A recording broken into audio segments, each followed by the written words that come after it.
အားလုံးပဲမင်္ဂလာပါဒီနေ့ဗီဒီယိုမှာတော့ဖုန်းပေါ်မှာ Java ဘယ်လိုကစားမလဲဆိုတာပြသွားမှာပဲဖြစ်ပါတယ်ကျွန်တော်ကတော့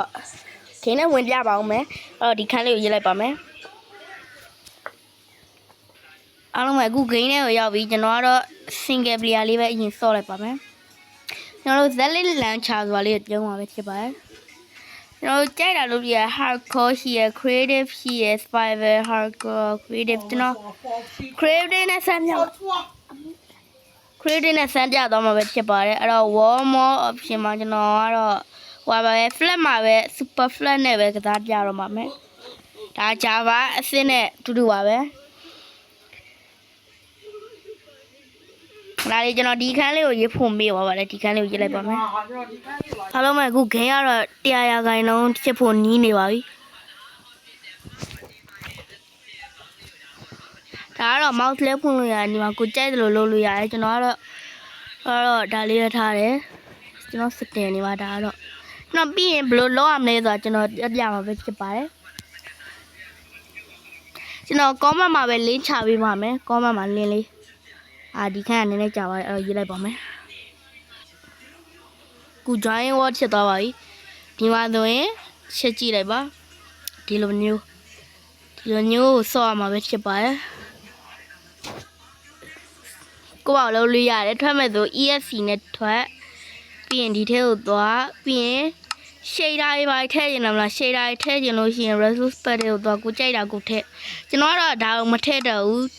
ထည့်ခြင်းနဲ့ဆိုရင်တော့ဒီကျွတ်နီလန်းတွေကိုကြည်ပါကျွန်တော်ကတော့ကိုထီကိုမထည့်ရသေးပါဘူးကျွန်တော်ခုနက item မောက်ဝင်မှာအရပြီအဲ့ဒါဆိုရင်ကျွန်တော်ဒီမှာကြိုက်တာလုပ်လို့ရ video stem မှာကျွန်တော် render distance ကိုကျွန်တော်ကအပြည့်ထားလိုက်မယ်ဆိုရင်ဘယ်လိုဖြစ်မလဲ32ထားလိုက်မယ်ဆိုရင်ခင်ဗျာထစ်မလားမသိဘူးကျွန်တော်တို့ let's okay အင်္ဂလိပ်ထားမှာဝိုင်း let's ဖြစ်ပါတယ် let ပါတယ် let တဲ့အတွက်အကောင်းဆုံးကတော့ဘယ်လောက်လဲဆိုတော့19อ่ะအကောင်းဆုံးကတော့19อ่ะအကောင်းဆုံးကမထစ်ပါဘူးအိုးဖုန်းကောင်းသားတွေဆိုမထစ်လောက်ကျွန်တော်ဖုန်းကတော့ထစ်တယ်19လည်းမထစ်ဘူးဆို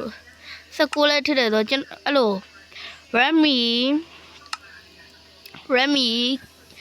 Redmi Note 13 5G လောက်နဲ့ကြိုက်တာက14ပေါ့14ကတော့အကြိုက်ဆုံးပါမြုံကြည့်ကြည့်ပါ14ကတော့ဆော့လို့ရပါတယ်နည်းနည်းတော့မလက်ပါဘူးနည်းနည်းတော့မဟုတ်ပါဘူးနည်းနည်းတော့လက်ပါတယ်ဒါပေမဲ့လည်းခုနလောက်ကြီးအောင်ဆိုတော့14ကတော့အကောင်းဆုံးပေါ့ကျွန်တော် inventory ဖွင့်မယ်ဆိုလို့ရှိရင်ကျွန်တော်လည်းမေ့နေဒါစာရိုက်တဲ့နေရာတက်ဒါစာရိုက်တဲ့နေရာရောက်သွားတယ်ဘယ်လိုထွက်ရတော့မှာဘာမှမသိဘူးမထွက်တတ်ဘူးကျွန်တော်တော့ back လုံးနဲ့ရောမရဘူးဟာ back လုံးနဲ့လည်းစုံမရအောင်ဘာချက်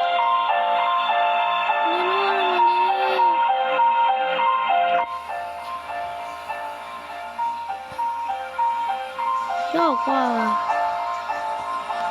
ဘာလို့ရတော့မလဲရအဲ့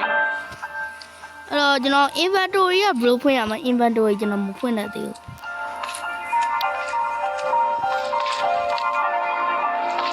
ဒါတော့ input ကကြတော့ keyboard ထုတ်တာတက်ထီကF3 ကကြတော့ဒီလိုပေါ်တဲ့ difficulty တွေပါတယ် F5 ကကြတော့ကျွန်တော်ကတော့ the choice တီးပဲဖြစ်ပါတယ်ကျွန်တော်ကဝီရောက်နေရတော့ 1.70 ပဲဖြစ်ပါတယ်ကျွန်တော်ကတော့ 1.70 ကိုအကြိုက်ဆုံးတယ်အမှလည်း Java ပဲဆော့ရပါတယ်ဘာလို့ကတော့ဘာလို့လဲဆိုတော့ဖုန်းထဲကိုထည့်လို့မရပါဘူးအဲ့တော့ထည့်နည်းလေးကိုE နဲ့အခုမှသိရော E နဲ့လို့ပြီး ESC နဲ့ပြန်ထွက်သိပြီ E နဲ့ဒီမှာအကုန်မျိုးစုံရှိပါတယ်အဲ့တော့ကျွန်တော်တို့ down လေးစီကိုသွားလိုက်ရအောင်အားလုံးပဲအခု home screen ကိုရောက်ပြီကျွန်တော် comment မှာပေးထားတဲ့ link နဲ့ကိုဝင်လိုက် mobile glue ဆိုတဲ့ link နဲ့ကိုဝင်လိုက်ဝင်ပြီးရတယ်ကျွန်တော်ထားတဲ့ setting လေးထားပေးပါကျွန်တော်ထားတဲ့ပုံစံလေးထားပေးပါထားပြီးသွားရင်ဒီဇက်လက်လန်ချာလေးကိုသွားပါလန်ချာထဲမှာမဖွင့်ရသေးရင်တော့ဒီကျွန်တော်ခန့်ဆိုတဲ့ Steve ခေါင်းပုံလေးကိုနှိပ်လိုက်ပါနှိပ်ပြီးသွားရင် offline ကောက်သွားလေးကိုနှိပ်လိုက်ပါနှိပ်ပြီးကိုကြိုက်တဲ့နာမည်နဲ့ offline ဆော့လို့ရပါတယ်ပြီးရင်ကိုကြိုက်တဲ့ version ရွေးလာရွေးပြန်တဲ့ favorite ကို down ဒီ down ခလို့ဆိုပုံလေးနဲ့ down favorite ကိုရွေးပြီးရင်ထိတ်ဆုံးဟာလေးကိုနှိပ်ပြီးတော့ဒီနား down close လေးကိုနှိပ်လိုက်အဲ့ဒါဆိုရပြီရိုးဟာကြ down မရပါဘူးအဲ့တော့ကျွန်တော်တို့အဲ့ဟာတော့လွယ်လေးပါ down လို့ရပါတယ်ဒီမှာလဲကိုကြိုက်တဲ့ mod တွေ down လို့ရတယ်ဒီမှာဆို simple voiceat simple voice chat ဆိုတာလဲ down လို့ရပါတယ်ကျွန်တော် line ကောင်းလို့ပေါ်ဦးတဲ့ဘာဖြစ်တာတော့ဟာ simple voice chat ပေါ်ဦးတဲ့ကျွန်တော် line မကောင်းနဲ့တူတယ် reset လုပ်လိုက် reset လည်းလုပ်မရအောင်ကျွန်တော် line ကောင်းနဲ့တူပါတယ်အဲ့တော့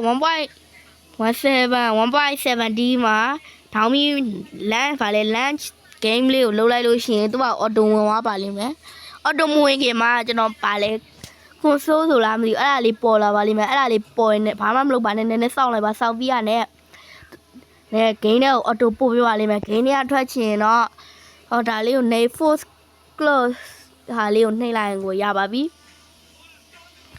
အဲ့တော့ဒီနေ့ဗီဒီယိုဒီလောက်ပါပဲအားလုံးပဲ bye bye